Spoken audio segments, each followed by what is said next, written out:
যা আজকে মজা করে খামু। শালা এটা কি করলি?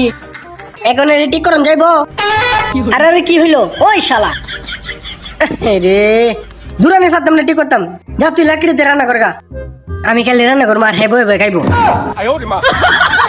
হ্যাঁ এটা কি করলি? আর সহ্য করেন যাইতেছে না, তার তোর ফিটাই লই দূর যা খালি হ্যাং করে। তোরা চলো নি দরকার নেই, তোর আজকে বাইন গেল। ওই কি করতেছ তুই? এটা মোবাইল কি তোর? এটা চল গাড়ি তোর বাজারে যাবো। ওই শালা তোর তো আজকে খাইছি, দাঁড়া। রাজু বাট্টি রাখছে রাইস কুকারের ভিতরে। আরে লাগে না কে? শালা মাথার বুটের তো আমি ছাড়ছি না। আরে আরে কি করতেছিস তুই? এরপর যা হয়েছে সেটি দেখে তুমি অবাক হয়ে যাবে। তার আগে এই পৃথিবীতে সবচেয়ে বেশি কাকে ভালোবাসো? আমি তো আল্লাহকে। তুমি যদি আল্লাহকে ভালোবাসো তাহলে ভিডিওতে লাইক দিয়ে চ্যানেলটা সাবস্ক্রাইব করে কমেন্টে বলে যাও। তাড়াতাড়ি পালা, সেই সময় যা কাম করছিলে জারুলে আইতাছে। এখন পাইছি তোদেরকে আর ছাড়ছি না।